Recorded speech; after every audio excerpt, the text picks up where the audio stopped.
Izin Bapak dosen, izin memperkenalkan diri. Nama saya Kartika Deutami, NIM 2110019, S1 Informatika ITSK Rumah Sakit Dr. Supra Unmalan. Jadi di video kali ini saya akan membahas mengenai use case. Nah, outline dari topik pembahasan use case kali ini, yang pertama ada pengertian dari use case di dunia kerja. Yang kedua ada elemen apa saja yang ada pada use case. Berikutnya ada aplikasi apa saja yang bisa dipakai untuk membuat use case. Berikutnya ada studi kasus dan juga contoh pengerjaan. Nah, teman-teman IT pastinya udah agak asing sama yang namanya use case, tapi udah pada paham belum sih apa itu use case? Nah, analoginya gini teman-teman. Misalnya ada seorang klien yang ingin membangun rumah, pasti dia membutuhkan seorang arsitek untuk menggambarkan bagaimana dinding rumahnya. Nah, sama seperti use case ini adalah sebuah gambaran dari software yang diinginkan oleh klien. Jadi itu dia, use case merupakan gambaran dari proses suatu software yang digambarkan oleh seorang analis. Lalu apa sih yang harus dilakukan oleh seorang analis? Jadi selain menggambarkan use case, dia tentunya harus berkomunikasi dengan klien secara kritis. Maunya klien itu seperti apa sih softwarenya? Jadi tidak akan ada kesalahan ketika si analis ini mengutus programmer untuk membangun sebuah software. Jadi dia harus tahu detailnya, harapan dari klien itu seperti apa, dan digambarkan di dalam use case agar klien dan analis itu tahu apa bagaimana software itu akan dibangun ke depannya. Oke, berikutnya teman-teman yang akan kita bahas adalah elemen apa saja sih yang ada di dalam use case. Yang pertama dan paling penting adalah aktor. Aktor ini sebagai role merupakan pengguna yang memainkan ketika berinteraksi dengan use case. Contohnya seperti apa? Contohnya seperti siakat. Pada sistem siakat itu kita ada admin, mahasiswa, dan juga dosen. Nah, mereka adalah sebuah role atau aktor di dalam use case. Oke, selanjutnya adalah simbol dari use case itu sendiri. Seperti yang bisa kalian lihat di layar, simbolnya oval adalah merupakan use case. Nah, use case ini adalah urutan aksi atau proses yang ditampilkan sistem yang menghasilkan hasil yang terstruktur. Jadi, gambar dari urutan proses itu digambarkan di dalam sebuah use case, di dalam sebuah gambar yang oval. Nah, teman-teman, di dalam use case itu banyak sekali konektor. Ada 3 konektor di dalam use case. Yang pertama itu ada extend. Nah, extend yaitu menspesifikasikan bahwa use case target memperluas perilaku dari use case sumbernya. Nah, berikutnya ada simbol include, yaitu menspesifikasikan bahwa use case dari satu sumber secara eksplisit. Contohnya seperti kita harus login siakat dulu sebelum kita bisa mengakses KRS. Yang keenam ada sistem, bentuknya kotak seperti ini. Ini menafsirkan paket yang menampilkan sistem secara terbatas. Berikutnya ada collaboration. Collaboration ini gambarnya seperti use case tapi panahnya putus-putus. Nah, ini merupakan interaksi antara 2 elemen lain yang bekerja sama untuk menyediakan perilaku yang lebih besar dari jumlah dan elemen-elemen lainnya. Dan yang terakhir ada node. Node ini mencerminkan suatu sumber daya komputasi. Oke, itu dia tadi elemen-elemen apa saja sih yang ada di dalam use case. Dan berikutnya kita beralih kepada aplikasi apa saja yang bisa digunakan untuk membuat use case. Nah, yang pertama teman-teman, ada enterprise architecture diagram.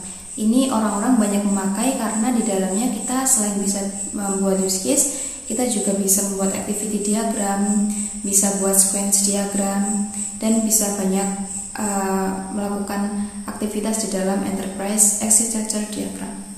Berikutnya yang populer ada StarUML, ada juga Visual Paradigm, ada Draw.io, ada Visio, dan juga ada UMLab.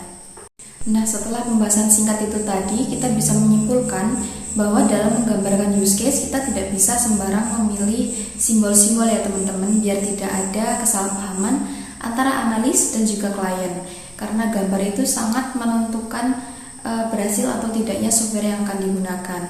Agar tidak ada kesalahan, kalian harus cermat untuk memilih simbol-simbol apa saja yang harus digunakan ketika menggunakan use case. Untuk berikutnya ada studi kasus dan contoh untuk pengerjaan. Kita akan lanjut saja. Karena di dalam dunia bisnis yang paling sering digunakan aplikasi untuk menggunakan use case saat ini adalah Enterprise Architecture Diagram. Jadi saya akan memberikan kepada kalian tutorial bagaimana sih cara untuk membuat use case menggunakan Enterprise Architecture Diagram. Teman-teman, karena aku belajar bikin use case-nya itu pakai Star UML sama Enterprise Architecture, jadi aku di sini akan kasih kalian tutorial bagaimana sih cara untuk membuat use case dengan Enterprise Architect. Yang pertama, kita di sini ada ketik file dan new project.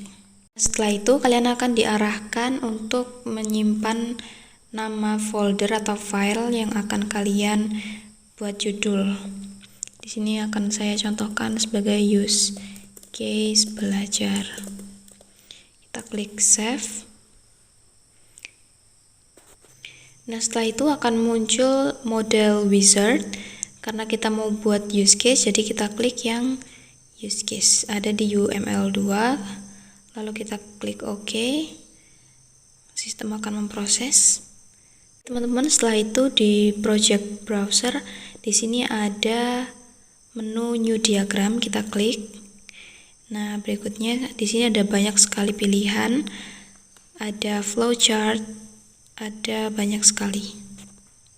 Berikutnya kita akan memilih UML behavioral dan di sini ada use case, kita klik OK. Oke, jadi tampilannya akan seperti ini ya teman-teman. Saya akan menunjukkan di sini ada simbol-simbol atau toolbox dari use case. Ada actor, ada use case, ada test case, ada collaboration, ada boundaries, ada package. Oke teman-teman, yang pertama akan kita taruh di sini ada boundary. Oke. Boundary ini menunjukkan sebuah sistem yang sedang berjalan ya. Jadi aktor atau role itu kita taruh di luar dari boundaries. Kita taruh di sini. Kita bisa beri nama pembeli.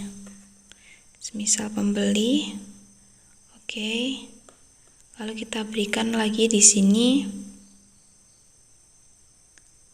Oke, kita kasih nama di sini objek.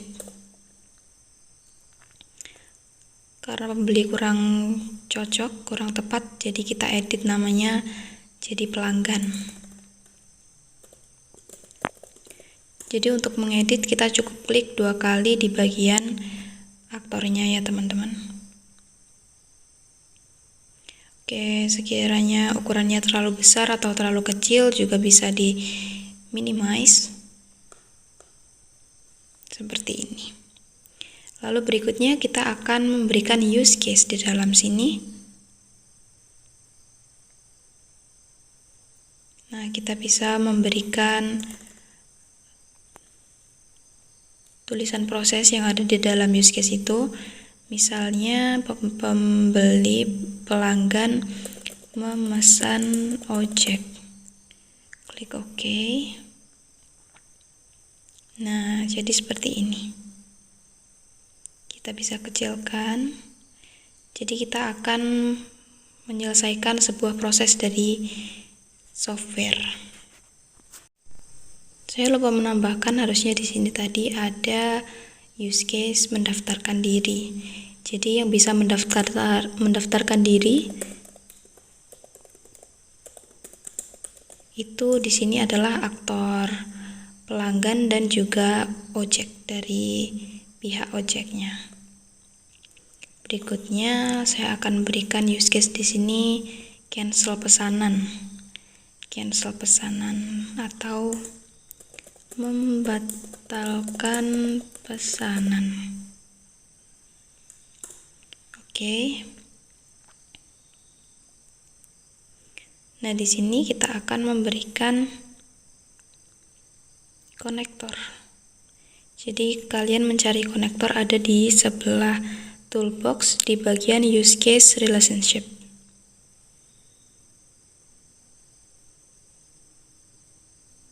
Jadi kita bisa tarik dari aktor ke dalam seperti ini. Berikutnya juga sama, kita bisa menarik dari aktor ke dalam use case-nya. Karena di dalam sistem ini yang bisa memesan ojek dan membatalkan pesanan itu hanya seorang pelanggan, maka di sini ojek hanya akan saya arahkan kepada mendaftarkan diri. Nah, selanjutnya kita akan tambahkan lagi use case untuk ojeknya, yaitu menerima pesanan.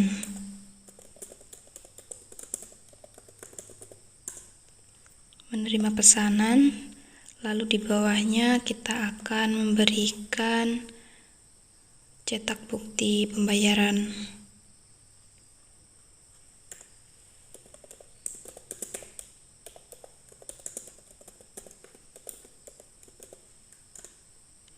Oke, seperti ini.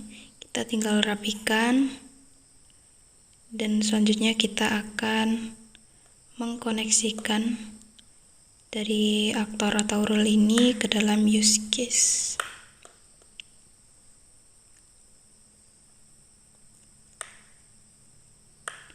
Nah, itu dia ya teman-teman. Jadi contoh simpelnya dalam membuat use case itu seperti itu. Kita di sini sudah menggunakan sistem, menggunakan boundary sebagai sistem, menggunakan use case, menggunakan aktor sebagai role, dan juga menggunakan use case itu sendiri. Oke teman-teman, itu tadi penjelasan dan bagaimana cara membuat use case. Apabila ada kesalahan dari saya ucapkan mohon maaf yang sebesar-besarnya. Semoga ilmunya bermanfaat dan terima kasih karena sudah menonton. Wassalamualaikum.